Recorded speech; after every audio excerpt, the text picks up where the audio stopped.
আজকে সকালবেলাতে ঘুম থেকে উঠে কাজকর্মগুলো সেরে নিয়ে রান্না করেছি। আজকে শুধুমাত্র সেদ্ধ ভাত রান্না করেছি। তো রান্নাবান্না করার পরে স্নান করে পুজোটা দিয়ে নিয়েছি। পুজো দিয়ে প্রসাদটা বাইরে নিয়ে এসেছি, আর বোনকে একটু দিতে চাইলাম, ও তো নিল না। তো একটা কাকি আর ভাইপো এসছে, তো এই ভাইপোকে দিলাম। ও নকুলদানা খেতে ভীষণ পছন্দ করে। সব বাচ্চারাই হয়তো এমনটাই করে, হয়তো না এটাই করে। আমারও এখনও পর্যন্ত জানো তো নকুলদানা বাতাসা এগুলো খেতে খুব ভালো লাগে। এই ভাইপোটা জানো তো ঠাকুর দেখলেই হয় নম করবেই করবে, আর যে পাশে থাকবে তাকেও বলবে নম করো নম করো। বেশ কিছুক্ষণ ভাইপো ছিল আর তারপরে চলে গেছে কাকি। আর ওই ভাইপো চলে যাবার পরে এখন আমি খেতে বসেছি। আর সেদ্ধ ভাত রান্না করেছি, শুধু আলু সেদ্ধই দেওয়া হয়েছে, তো সেটা দিয়ে এখন খেতে বসেছি। শুভ সকাল বন্ধুরা, তোমরা সবাই কেমন আছো? আশা করছি খুব ভালো আছো। আমিও খুব ভালো আছি। নতুন আরেকটি ব্লগে স্বপ্ন আমার চ্যানেলে তোমাদের সবাইকে শুভেচ্ছা ও ভালোবাসা জানিয়ে আজকের এই ভিডিওটি শুরু করছি। সকালে একটু কাজবাজ করে নিয়েছি, আর তারপরে স্নান করে পুজো দিয়ে ভাতও খেয়ে নিয়েছি। তো এখন যাবো হলো শাড়ি আনতে।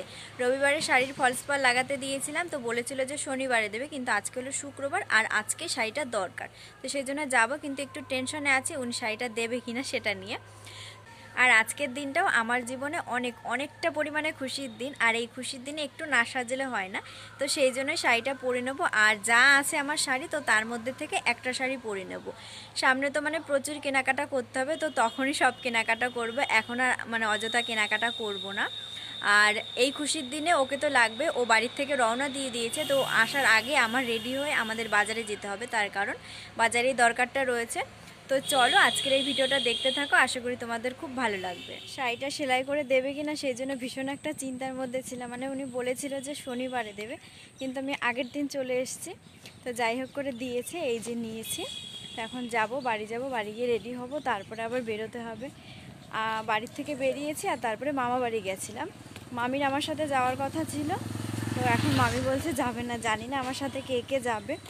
তো যাই হোক এখন বাড়ি যাই, রেডি হয়ে নিই একবারে। তোমার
জেরক্স করার দরকার ছিল, তো সেগুলো করে নিয়ে চলে এসছে। আর বাজারের থেকে এটা একটু হেঁটে আসতে হয়, তো হেঁটে এলাম এইমাত্র। আর ওই দিকটাতে বোন এখনও এসে পৌঁছায়নি, ও বললো যে ওর হয়ে গেছে, আসছে।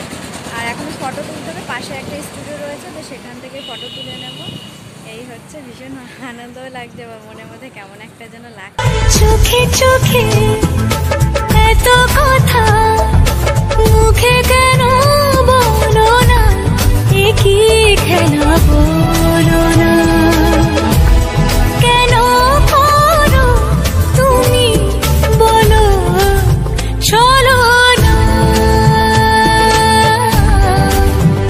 রেজিস্ট্রি অফিসের পাশে একটা স্টুডিও ছিল, কিন্তু ওইটা দেখলাম যে বন্ধ, তার জন্য বাজারে চলে এসেছি।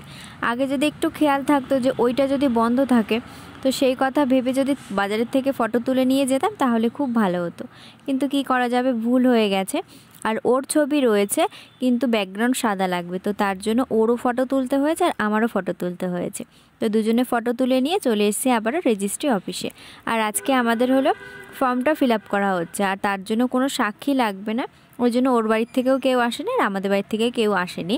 তবে আমাদের বাড়ি থেকে আসেনি বলাটা ভুল হবে, আমার বোন এসেছিলো। আমরা যখন বাজারের দিকে যাচ্ছিলাম তখনই আমার বোন এসছে, তো অনেকক্ষণ বসেছিল। ফটো তুলতে গিয়ে না অনেকটা সময় পার হয়ে গেছে। আর এমনিতে ওর শরীরটা ভীষণ খারাপ লাগছিল। আর তাছাড়া মানে যেখানটায় ও বসেছিল ওইখানটা প্রচণ্ড পরিমাণে হাওয়া দিচ্ছিল, ফাঁকা জায়গা তো, ওই জন্য ও বাড়ি চলে গেছে। তো আমরা এখানে দুজনই রয়েছি। মনে মনে দুজনে হৃদয়ের বাঁধনে পিয়া তুমি আমার, সাত পাকে বাঁধা, সাত পাকে বাঁধা, সাত পাকে বাঁধা, সাত পাকে বাঁধা। বলো পিয়া বলো, বলো না। আজকে আমরা অফিসিয়ালি হাফ বিয়ে করে নিলাম। তো রেজিস্ট্রি অফিস থেকে কাজ মিটিয়ে নিয়ে বাজারের মধ্যে এসছি। ও এখন বলছে কি বাড়িতে চলে যাবে, কিন্তু বলছে যে না, এখন যাওয়া যাবে না। তাছাড়া আমার মা বলেই দিয়েছে যে কাজ মিটে গেলে বাড়িতে গিয়ে খাওয়া দাওয়া করে তারপরেই যাবে। সেই সকাল 10টার আগে বেরিয়েছে আর এখন 3টের বেশি বেজে গেছে। বলো না খেয়ে যাওয়া যায় এতটা রাস্তা? তার উপরে বাসে চড়লে না ওর একটু সমস্যা হয়। তো সেই জন্য বললাম খাওয়া দাওয়া করে রেস্ট করে তারপরেই যাবে। তো ওই জন্য এখন যাচ্ছি হলো বাড়ির দিকে। আর প্রথমে ও বলেছিল মিষ্টি নেওয়ার কথা, তো তারপর আবার বললো কি যে বিরিয়ানি নিয়ে যায়। আমার বোন বিরিয়ানি খেতে পছন্দ করে, তো সেই জন্য বিরিয়ানিটা নেওয়া হয়েছে। কিন্তু বাড়িতে গিয়ে ওকে যদি বিরিয়ানি দেওয়া হয় ও একদমই খাবে না। আসলে কি বলো তো, ও বিরিয়ানি খেতে একদম অপছন্দ করে। তো যাই হোক, এখন টোটো ধরে যাচ্ছি হলো বাড়ির দিকে। মনের মধ্যে জানো তো ভীষণ একটা আনন্দ যে সব কিছুই হচ্ছে। একদিন তো এগুলো হওয়ারই ছিল, তবুও জানো তো এত তাড়াতাড়ি সব কিছু হচ্ছে, তো তার জন্য দুজনের মনের মধ্যে একটা আলাদা কষ্ট। অনেক কিছু ভেবে রেখেছিলাম, তো সেইগুলো হবে না হয়তো, তার জন্য মনের মধ্যে এরকম চলছে দুজনেরই।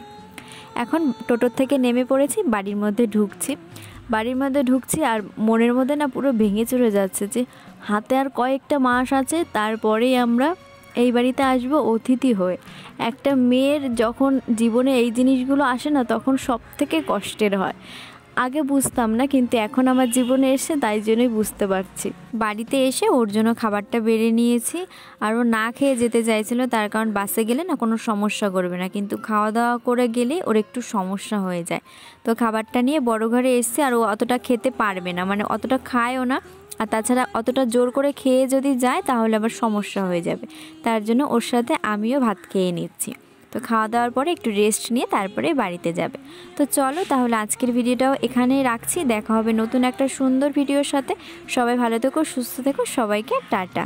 তোমায় চাওয়া, কাছে পাওয়া, সে তো আমার অধিকার। বলো পিয়া বলো, বলো না। কেন করো পিয়া চলো